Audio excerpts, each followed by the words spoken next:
El primer libro, la primera obra publicada por Nietzsche y con la que vamos a inaugurar nuestro curso, lleva por título El nacimiento de la tragedia. Y aunque os sorprenda, esta no fue una obra filosófica, sino que se trata de un estudio filológico, de un análisis filológico de una de las formas del teatro de ese género dramático nacido en Atenas que fue la tragedia. Un estudio filológico además muy complejo y muy denso. Ello se debe a que nuestro filósofo no estudió filosofía. Friedrich Nietzsche no cursó estudios filosóficos como tal, no hizo la carrera de filosofía, sino que fue un brillantísimo filólogo clásico. Un filólogo clásico especializado en la literatura griega. Ahora podemos comprender mejor por qué los griegos tienen un peso tan radical en el pensamiento de Nietzsche. Nietzsche no solamente se inspiró en los griegos, sino que tuvo un conocimiento directo de primera mano de su pensamiento. Fue por tanto un grandísimo filólogo y su carrera intelectual no se inició en la filosofía, sino en la filología. Bien, pues fue precisamente a raíz de sus estudios filológicos, de sus lecturas filológicas de los griegos, cuando Nietzsche entró en contacto con el pensamiento de los presocráticos e inició su viraje, su giro hacia la filosofía. Por eso os decía en las clases anteriores que el conocimiento preciso de los griegos es absolutamente fundamental para entender el pensamiento de Nietzsche. Y siendo que Nietzsche es la base de la mayor parte de los pensadores, de los filósofos del siglo XX, entender a los griegos es capital para entender también el propio pensamiento contemporáneo. Así que esto de que muchas veces decimos, no, a mí solo me interesa el pensamiento actual, los problemas del presente, eso es cierto, pero lamentablemente este no se puede entender en su profundidad sin tener en cuenta las raíces que lo sustentan. Es como intentar describir una planta sin tener en cuenta las partes que la anclan al suelo, que la hidratan y que la alimentan.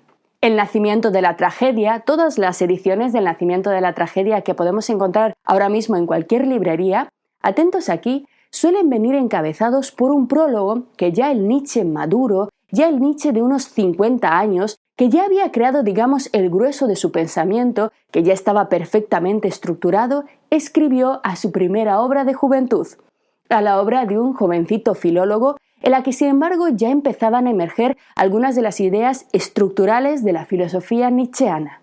En este prólogo, escrito en su madurez, en su etapa culminante a nivel intelectual, Nietzsche intenta explicarnos de dónde surgieron sus primeros instintos filosóficos y qué quiso decir exactamente con esta primera obra.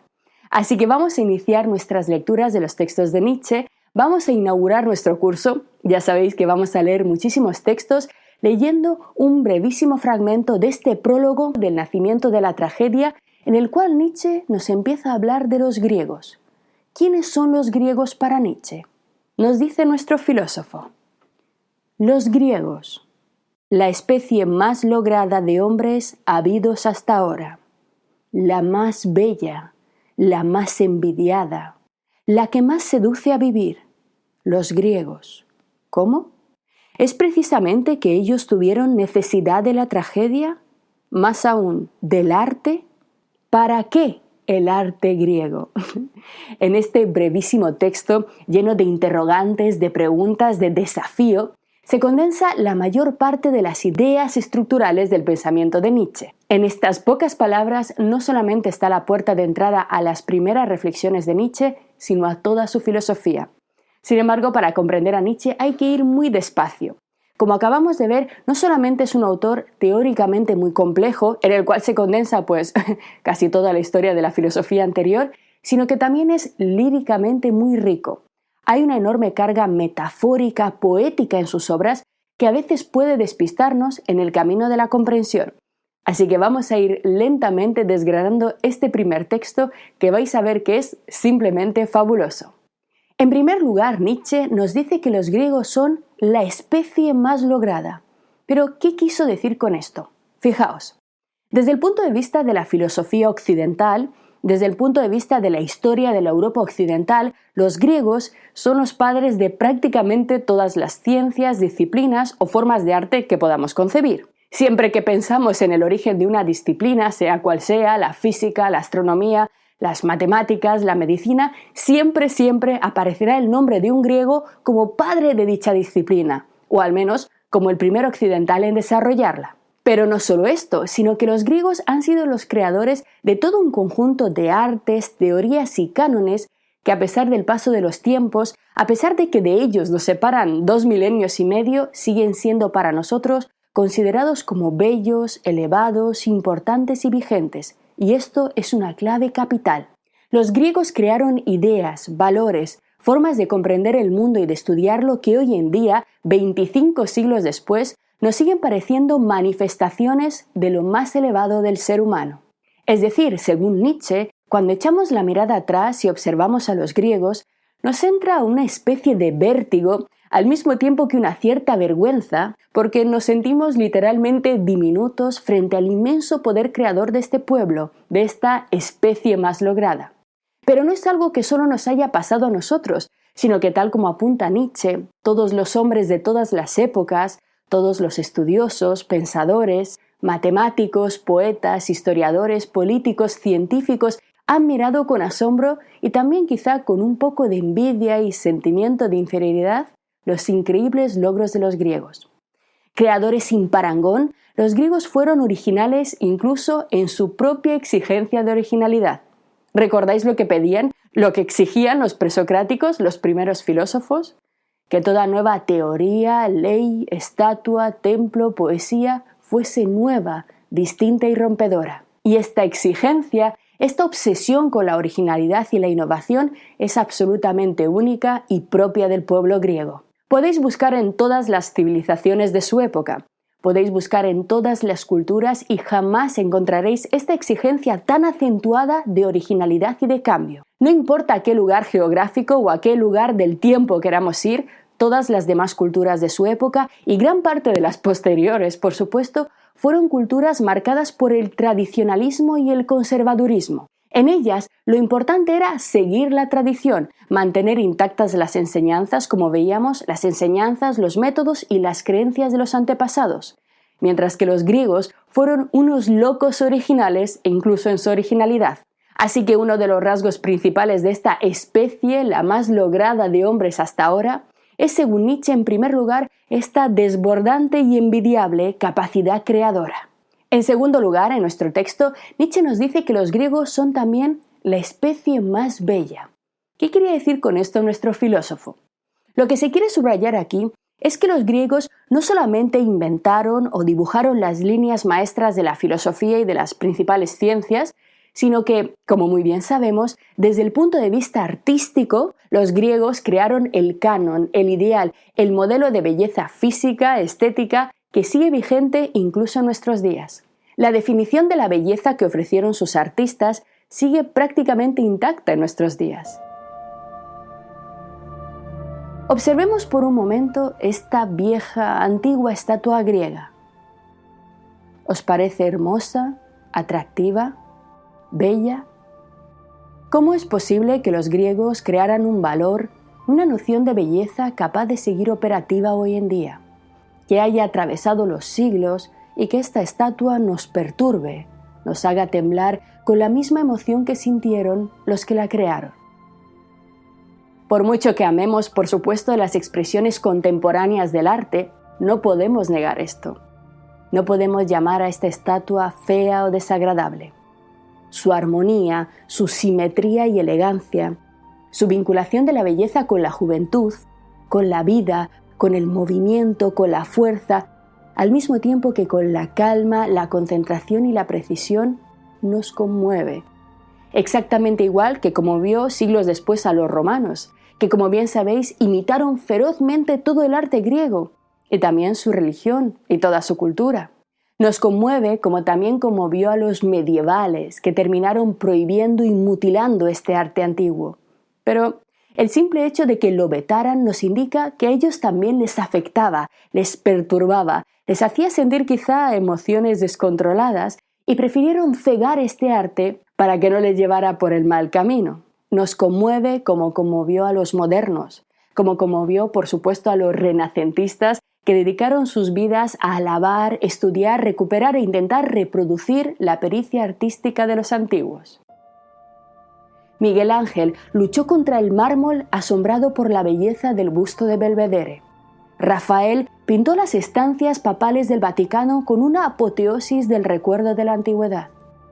Leonardo se desvivió por lograr su realismo, sus precisos conocimientos anatómicos, poniendo en riesgo su propia vida. Nos conmueve también hoy este arte, que nos sigue pareciendo relevante, vigente en su belleza, también a nosotros. Y fijaos, de verdad, la permanencia de estos valores estéticos no es meramente teórica. No estamos hablando aquí solo de ideas eruditas y cultas, interesantes, no. Literalmente, realmente y verdaderamente, cualquiera de nosotros, cuando se encuentra en una sala ante una auténtica estatua griega como esta, simplemente tiembla de emoción. Y esta capacidad no la ha tenido ninguna otra especie, ninguna otra cultura humana, según Nietzsche. Pero, en segundo lugar, con la expresión «la especie más bella», Nietzsche no solamente se refiere a la vigencia de estos ideales estéticos, griegos, físicos, corporales, exteriores. Los griegos no hicieron solo esto, sino algo más, mucho más importante. Los griegos, atentos aquí, definieron al mismo tiempo el camino para poder llegar a ser un verdadero ser humano. ¿Cómo? ¿A qué me refiero con esto? ¿Cómo que hay que llegar a ser un ser humano? ¿No lo somos ya? Fijaos, toda la filosofía griega, si la analizamos de cerca, en realidad está centrada en la búsqueda de un camino, de una vía para que el sujeto pueda llegar a ser un ser humano completo, realizado y por ello plenamente feliz. Así, una idea central de la filosofía griega es que la humanidad es una aspiración. ¿Y a qué me refiero con esto? Es algo bastante extraño para nosotros, pero para los griegos, por el simple hecho de pertenecer a la especie del Homo sapiens, por el simple hecho de pertenecer a la especie humana, no quiere decir que automáticamente seamos verdaderos y plenos seres humanos. Para ellos, la humanidad era una meta que solamente se alcanzaba llevando a cabo determinadas cosas, tomando determinadas decisiones y trayendo a la realidad determinados actos que nos podían llevar a alcanzarla o no. La posibilidad de existir en este mundo como simples bestias era una posibilidad muy real y muy común para los filósofos griegos. La salida de la animalidad exigía para ellos, por tanto, fuerza, responsabilidad y voluntad. Voluntad de querer salir de este estado básico, voluntad de poder salir de este estado básico. Así, la filosofía griega nos dice que efectivamente todo niño humano, todo niño de sapiens, nace con unas virtudes, con unas capacidades, con unas posibilidades de desarrollar sus facultades intelectuales, artísticas, lingüísticas, matemáticas, etc. Sin embargo, todas estas virtudes, todas estas capacidades verdaderamente humanas para ellos, no brotan sin más en nosotros, sino que es necesario que cada individuo lleve a cabo un esfuerzo personal por desarrollarlas. El arte, por ejemplo, es una capacidad de todo ser humano, pero si no lo educamos, si no nos esforzamos en crearlo, no habrá arte. Los artistas no brotan, no surgen de la tierra como setas. El gran arte es fruto de un inmenso esfuerzo y de muchísimos años de educación. La música, la escultura, la pintura, lo mismo que las matemáticas, la filosofía o la física. Por eso, para los griegos, para llegar a ser verdaderos seres humanos, para poder denominarnos a nosotros mismos como seres humanos, necesitamos realizar, llevar a cabo un conjunto de acciones que nos pongan en el camino hacia esta meta o aspiración. Un esfuerzo que, evidentemente, como hemos visto, tendrá que ir muchísimo más allá de simplemente limitarnos a seguir las normas o las reglas, lo que se debe hacer, lo establecido por la cultura, la civilización, la tradición o la religión en la que nos ha tocado vivir. Fijaos, por tanto, en la importancia que tiene en la filosofía griega y que posteriormente tendrá en la filosofía nietzscheana la responsabilidad del individuo para llegar a ser seres humanos plenos. Y esto es muy importante. Para los griegos, la humanidad además está necesariamente conectada con la felicidad, de tal forma que solo el que consigue desarrollar sus capacidades propiamente humanas, artísticas, literarias, lingüísticas, filosóficas, podrá alcanzar la verdadera felicidad, la felicidad plena propia del ser humano. Porque esta felicidad momentánea y pasajera de los placeres básicos es la felicidad del animal que se sacia, que se reproduce, que come y que duerme. La felicidad plena, en cambio, la felicidad elevada, en Nietzsche, también estará completamente ligada a la responsabilidad del individuo. Y en esto nadie nos puede salvar, estamos completamente solos. Lo debemos lograr por nosotros mismos. El camino hacia la felicidad requiere, por tanto, fuerza, esfuerzo intelectual y una palabra que, como veremos, a Nietzsche le encantará: valor. Las ideas que acabamos de ver son extremadamente importantes porque además nos muestran de forma clara la diferencia tan grande que hay entre nuestra forma de entender las cosas, entre nuestra visión actual de las cosas y la mentalidad de los griegos. Para ellos, como decíamos, por el simple hecho de nacer, no adquirimos instantáneamente lo que hoy en día consideramos como derechos básicos, universales e inalienables, sino que para los griegos todo lo contrario. Había un conjunto de deberes que solamente si se cumplían adecuadamente a lo largo de la vida le daban a ese individuo, a ese sujeto concreto, el acceso a una serie de derechos. Esta diferencia tan radical entre los griegos y nuestra propia forma de ver las cosas se basa en la propia concepción griega de la política, atentos, en la cual se distinguía de forma clara entre ser humano y ciudadano.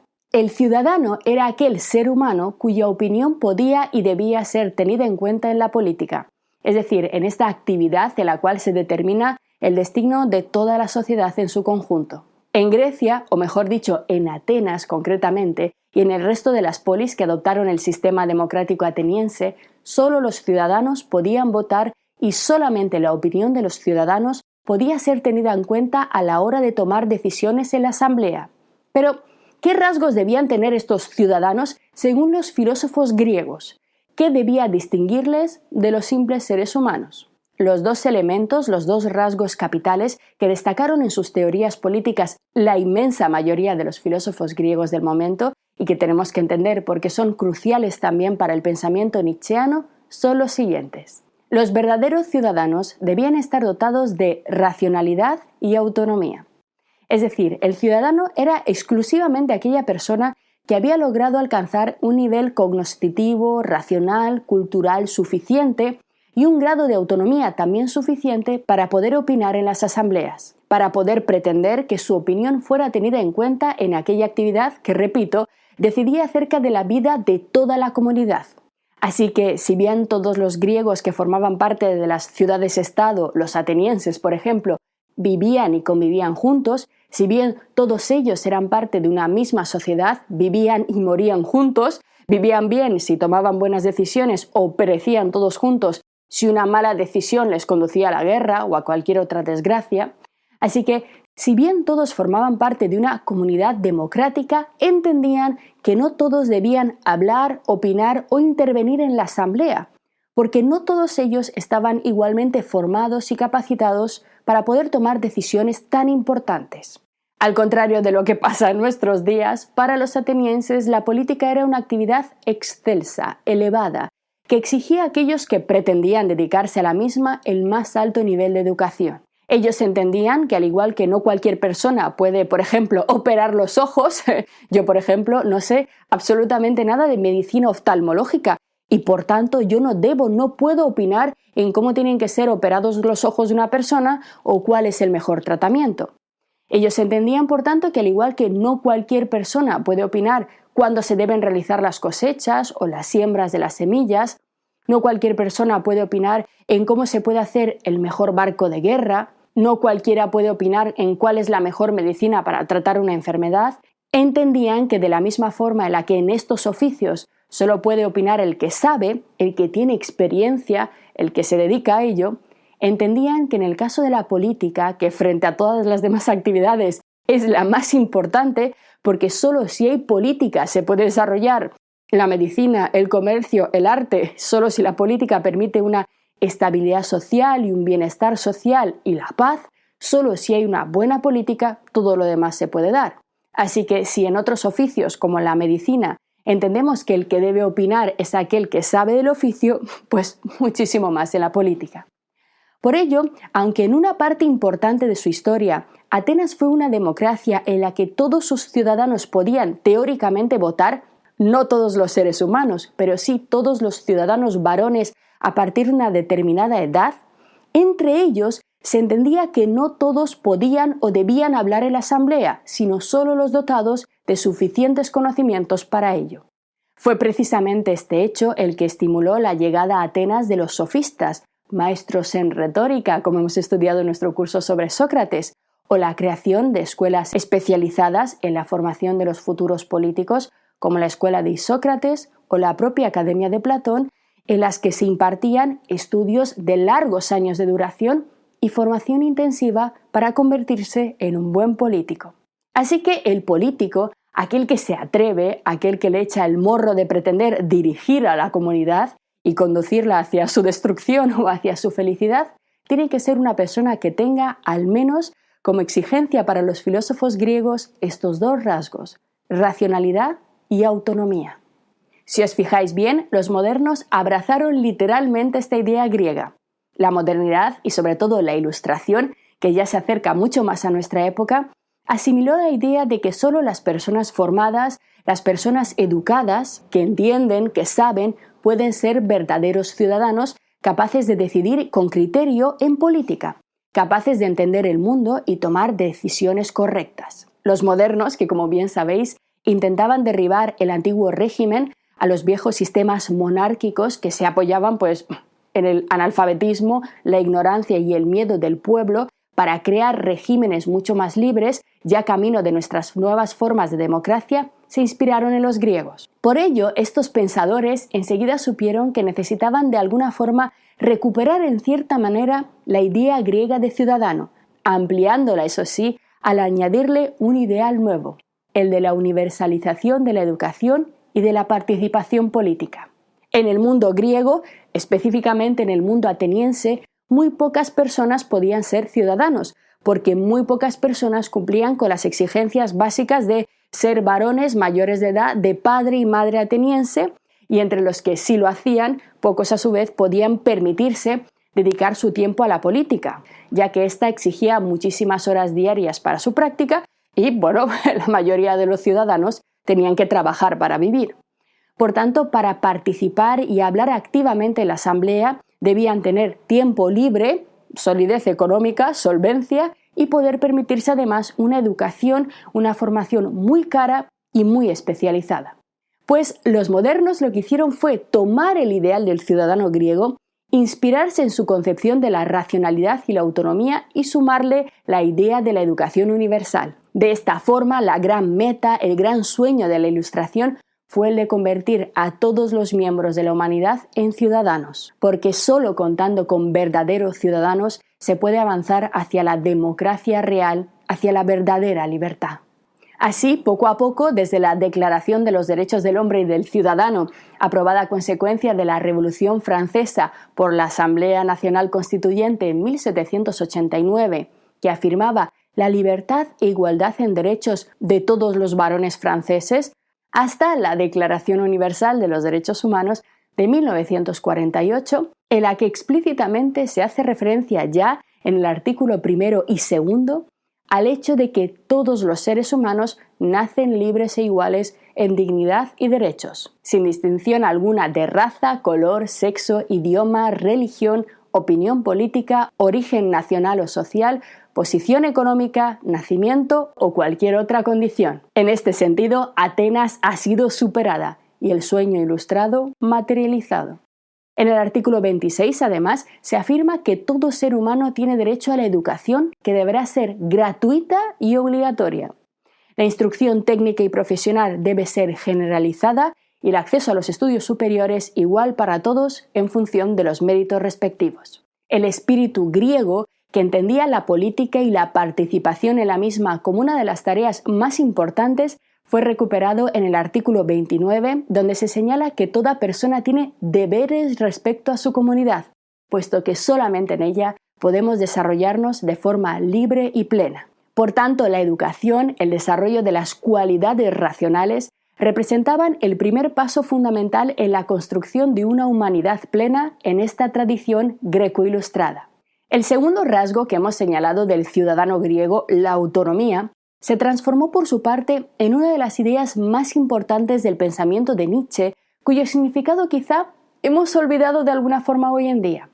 El adjetivo autónomo proviene del griego clásico y hace referencia exactamente a aquella persona, atentos, capaz de darse a sí misma las normas de su conducta, a aquel ser humano que es capaz de razonar y decidir por sí mismo la mejor acción en cada caso particular. El ciudadano autónomo, por tanto, es el ser humano emancipado, el ser humano libre que es capaz de decidir por sí mismo el rumbo de su vida, el camino hacia su propia felicidad sin estar tutelado.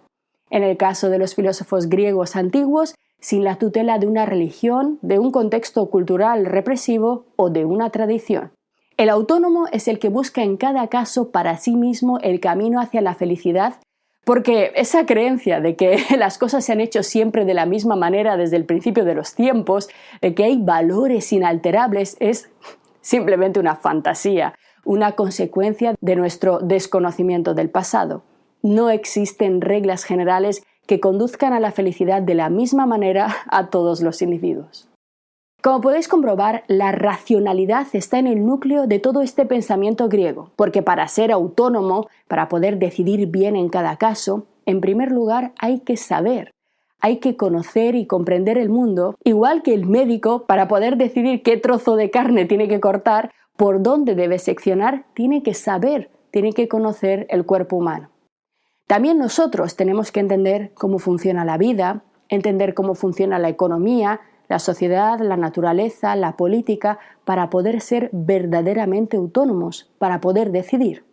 Así que la racionalidad y el conocimiento en el pensamiento griego es el núcleo de toda posibilidad de autonomía.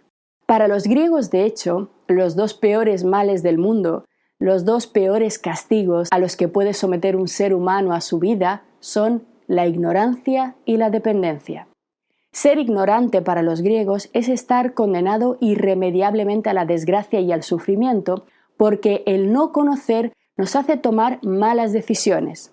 Nos hace decidir no por nosotros mismos, sino por el qué dirán, por lo que siempre se ha hecho, por lo que dice nuestra cultura, por lo que debe hacer una mujer por el hecho de ser mujer o por lo que debe hacer un hombre por el hecho de ser un hombre. Así que, en primer lugar, el ciudadano tiene que formarse en el pensamiento crítico, racional, cuestionador y dubitativo respecto de los valores tradicionales que han caído sobre nosotros desde el momento en el que venimos al mundo. Y, en segundo lugar, tiene que evitar la dependencia. Y esta independencia, esta autonomía, solamente se puede alcanzar mediante el autoconocimiento y el conocimiento del mundo externo. Como os decía hace un momento, del conocimiento de la naturaleza, de la política, de la economía y de todos aquellos ámbitos de la realidad necesarios para llevar una existencia digna y feliz. ¿Y cuáles son estos ámbitos?, me preguntaréis. Pues las ramas de la filosofía nos lo indican. Todos.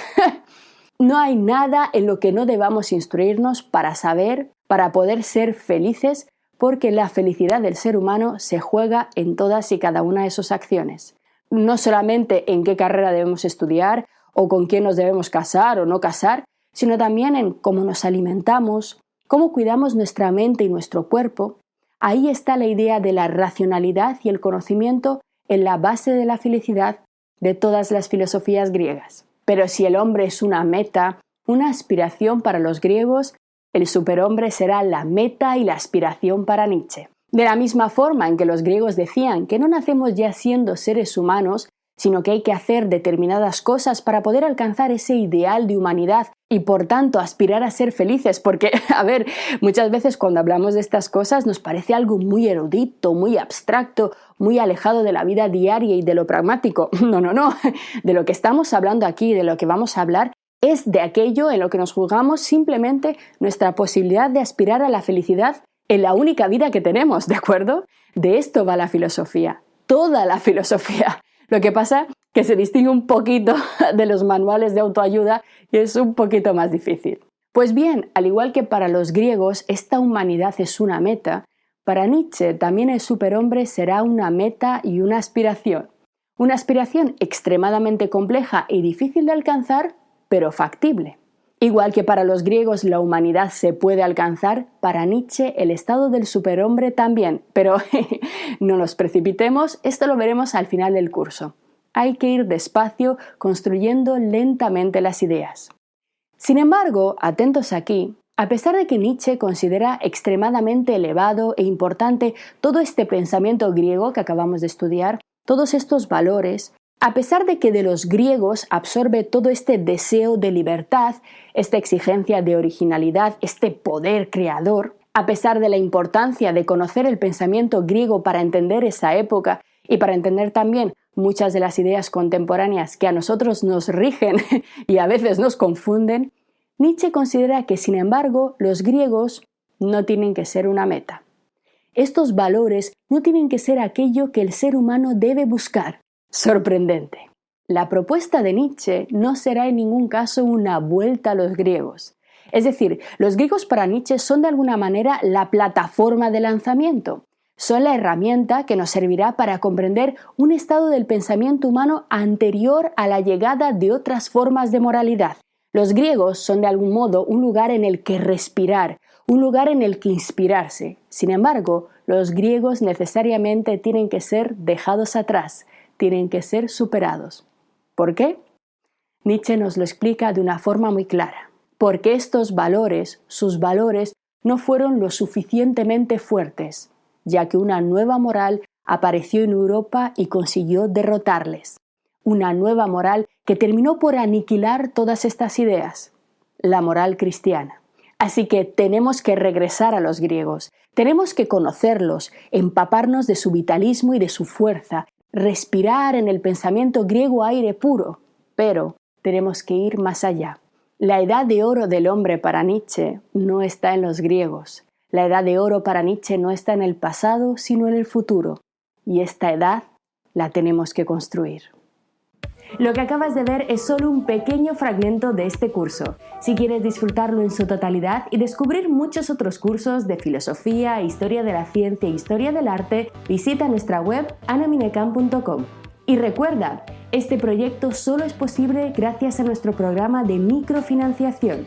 Si quieres apoyarnos, conviértete en uno de nuestros micromecenas en Patreon. Desde solo €1 al mes nos ayudarás activamente a seguir difundiendo la cultura, garantizando nuestra plena libertad intelectual y económica. Encontrarás todos los links para conocer mejor nuestra historia aquí abajo en la descripción del vídeo. Gracias por hacerlo posible.